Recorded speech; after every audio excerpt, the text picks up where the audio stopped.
안녕하세요. 더 딥다이브에 오신 걸 환영합니다. 오늘 저희가 함께 깊이 파고들 자료는요. 경력직 면접에서 받으면 순간 딱 숨을 멈추게 되는 질문 있잖아요.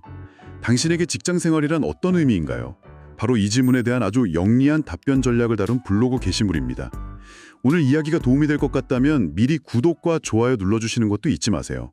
여러분의 클릭 한 번이 저희에겐 정말 큰 힘이 되거든요. 자, 그래서 오늘의 목표는 이 자료에 나온 모범 답안을 그냥 외우는 게 아니에요. 그게 아니라 이 전략의 핵심을 파헤치고 또 어떤 함정이 있을 수 있는지 이런 것까지 짚어보면서 여러분 각자의 진짜 이야기를 설득력 있게 만드는 방법을 함께 찾아보는 겁니다. 맞아요. 이 질문이 정말 까다로운 이유가 있죠. 이게 무슨 철학적인 대답을 기대하는 게 아니거든요, 사실. 이 질문 뒤에는 아주 현실적인 궁금증이 숨어 있어요.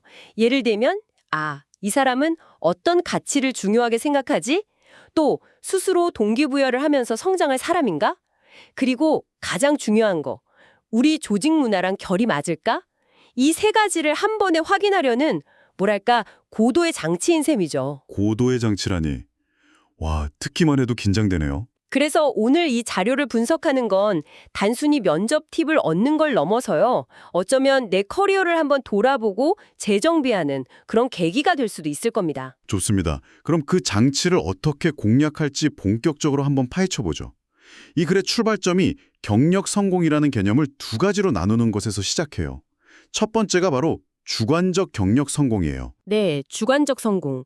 말 그대로 남들이 어떻게 보느냐가 아니라 내가 어떻게 느끼고 만족하느냐에 초점을 맞추는 개념이죠.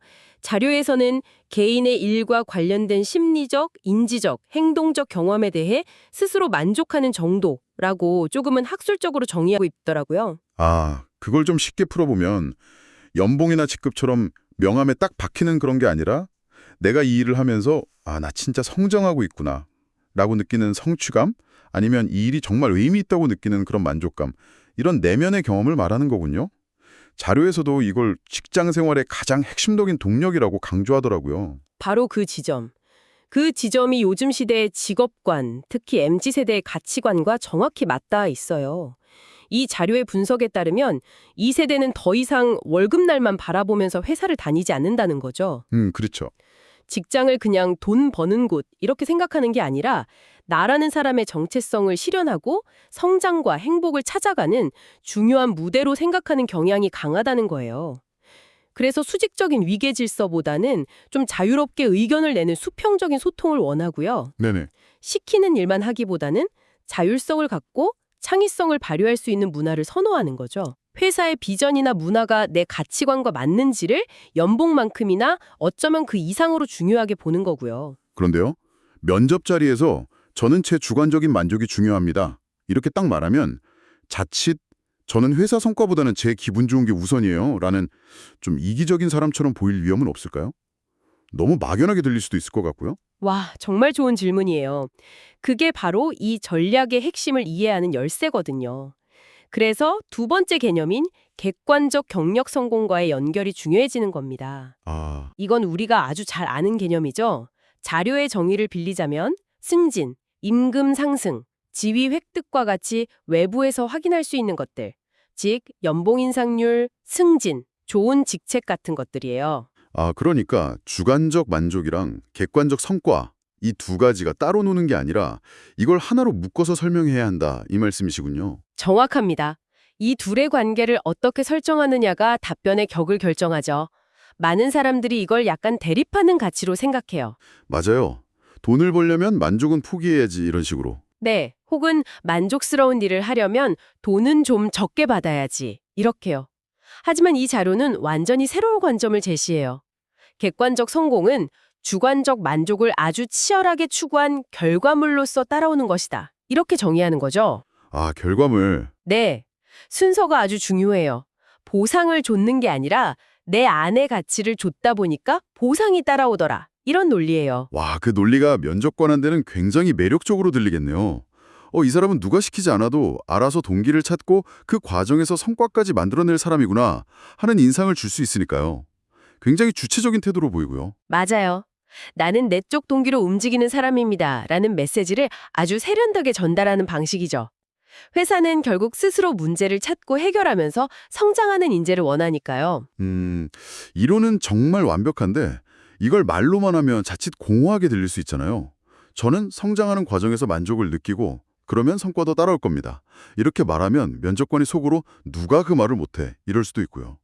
이 자료의 진짜 영리한 지점은 이걸 아주 구체적인 가상 사례를 통해서 증명해 보인다는 점이었어요. 그 마케팅 데이터 분석가 최수연 씨 이야기요. 네, 바로 그 사례 덕분에 추상적인 개념이 손에 잡히는 현실이 되죠. 최수연 씨는 본인의 주관적 가치를 성장으로 정의했어요. 그리고 이 가치를 실현하기 위한 구체적인 목표로 데이터 분석 역량 향상을 설정했죠. 여기서 중요한 건 그냥 혼자 공부하고 끝난 게 아니라는 거죠. 기존 팀의 엑셀 기반 보고 방식이 좀 비효율적이다. 이런 문제점을 스스로 발견해요. 그리고 개인적으로 공부한 지식을 활용해서 고객 행동 기반의 동적 세분화 대시보드라는 걸 만들어서 먼저 팀에 제안을 하죠. 바로 이 행동 하나에 우리가 앞에서 이야기한 모든 것이 담겨 있어요. 첫째, 시키는 일만 하는 수동적인 직원이 아니라는 걸 보여주죠. 조직의 문제를 스스로 찾아냈잖아요. 네네. 둘째, 그 문제 해결을 자신의 성장 목표와 완벽하게 연결시켰어요. 내 데이터 분석 역량을 키우고 싶다는 주관적 욕구와 우리 팀의 마케팅 효율을 높이고 싶다는 조직의 목표를 일치시킨 거예요. 아, 일치시켰다. 이게 바로 주도성과 성장 지향성을 행동으로 증명한 가장 강력한 증거예요. 나의 성장이 곧 회사의 성장이라는 말을 실제 결과물로 보여준 거죠. 그리고 그 결과로 따라온 객관적 성공이 정말 구체적이에요. 자료에 나온 수치를 보면 이 대시보드 덕분에 타겟 마케팅 효율이 15%나 올랐고 광고 비용 대비 매출액은 10% 증가했어요. 와, 15%면 엄청나네요. 그렇죠. 결국 이 성과를 인정받아서 우수사원 포상까지 받았다고 하죠. 성장하고 싶다는 주관적 동기가 구체적 행동으로 그리고 숫자로 증명되는 객관적 성과와 보상으로 이어지는 완벽한 사이클을 보여준 사례예요. 그러니까 이 사례를 내 경험처럼 이야기할 수 있다면 지원자는 단순히 저는 성장하고 싶습니다라고 말하는 걸 넘어서는 거죠. 저는 이런 방식으로 성장해 왔고 저의 성장은 귀사에 이런 실질적인 이익을 가져다 줄 수 있습니다라는 훨씬 강력하고 신뢰감 있는 메시지를 전달하게 되는 겁니다. 그런데요, 이 사례는 정말 이상적인 성공 스토리잖아요. 현실에서는 좀 다를 수도 있을 것 같아요. 예를 들어서 최수연 씨가 대시보드를 제안했을 때 상사가 쓸데없는 짓 하지 말고 하던 엑셀 작업이나 잘해. 이렇게 반응했다면 어땠을까요? 모든 조직 문화가 이런 주도적인 제안을 긍정적으로 받아들이는 건 아니잖아요. 오히려 기존 체계를 흔드는 돌출 행동으로 보는 보수적인 조직도 분명히 있을 텐데요. 와, 굉장히 현실적이고 중요한 지적입니다. 그게 바로 이 전략의 한계 혹은 적용할 때 주의할 점이죠. 만약 지원하려는 회사의 문화가 매우 보수적이고 위계적이라는 판단이 선다면 이 전략을 조금 변형할 필요가 있어요. 변형이요? 어떻게? 예를 들어 제가 먼저 제안해서 시스템을 바꿨습니다라는 스토리보다는 기존 시스템 안에서 효율성을 높이기 위해 새로운 분석 방법을 도입해서 제 업무 성과를 N% 향상시켰습니다. 그리고 이걸 동료들에게 공유해서 팀 전체의 효율을 높이는 데 기여했습니다. 와 같이요. 즉, 체계를 존중하면서도 그 안에서 성장과 기여를 이뤄냈다는 점을 강조하는 거죠.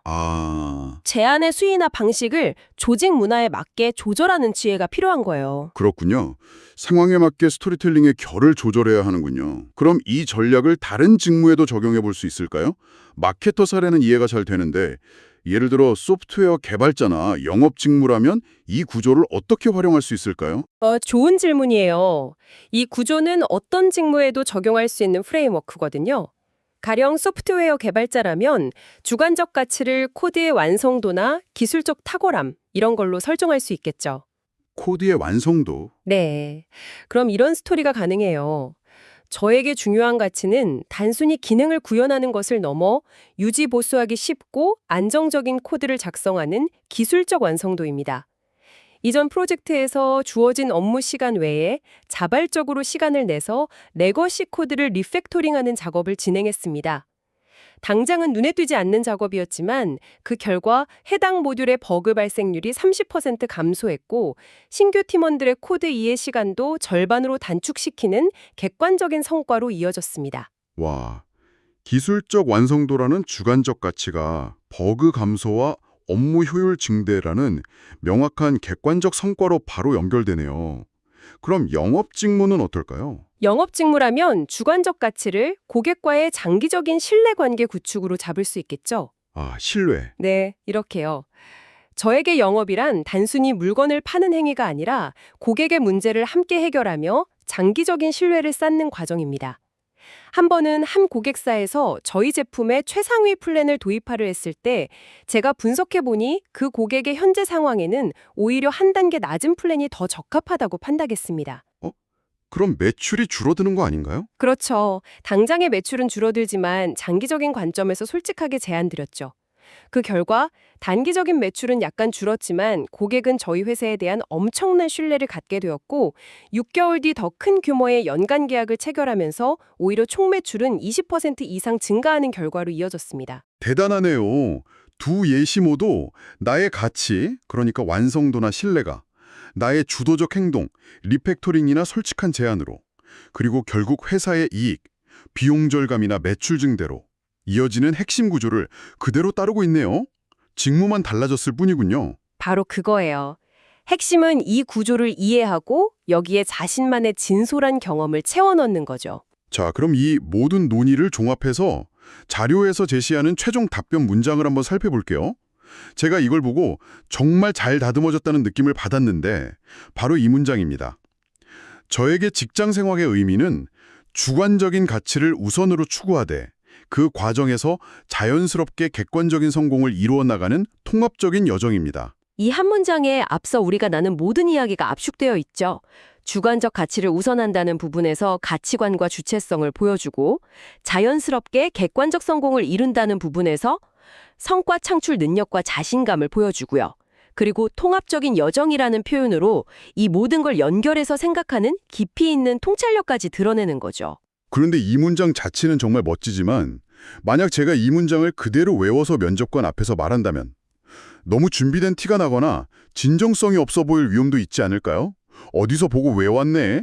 이렇게 생각할 수도 있을 것 같아요. 맞아요. 최고의 답변도 내가 소화하지 못하면 최악의 답변이 될 수 있죠. 그래서 이 문장은 대본이 아니라 템플릿으로 생각해야 해요. 템플릿이요? 네, 이 문장의 구조를 빌려와서 나만의 언어와 경험으로 채워넣는 작업이 반드시 필요합니다.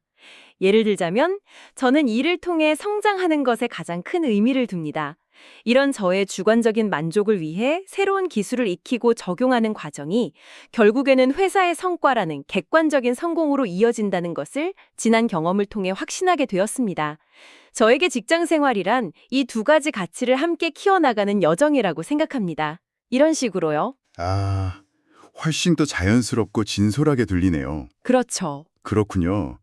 결국 이 자료는 완벽한 정답을 알려주는 게 아니라 나만의 정답을 만들 수 있는 생각의 틀을 제공해 주는 거네요. 청취자분들도 지금 한번 생각해 보시면 좋을 것 같아요. 나만의 주관적 가치는 뭘까?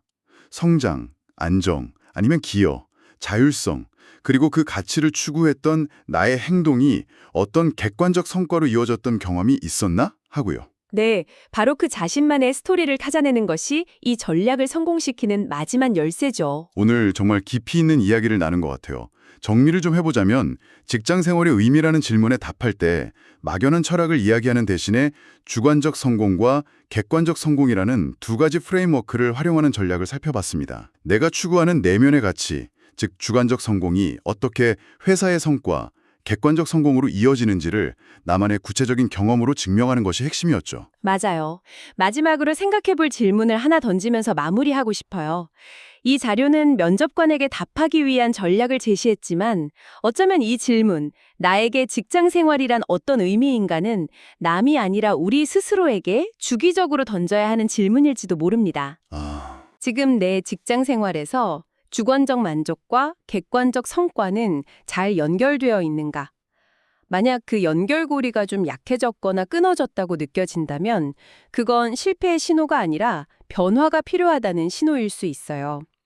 자료 속 최수연 씨처럼 내가 먼저 제안하고 만들어갈 수 있는 새로운 대시보드는 무엇일까요? 꼭 거창한 프로젝트가 아니어도 좋겠네요. 그럼요. 비효율적인 회의를 줄이자고 제안하는 것일 수도 있고 새로운 툴을 공부해서 팀에 공유하는 것일 수도 있죠. 그 작은 고민과 실천이야말로 누군가에게 이끌려가는 커리어가 아니라 내가 직접 주도하는 커리어를 만들어 나가는 진짜 첫걸음이 될 겁니다.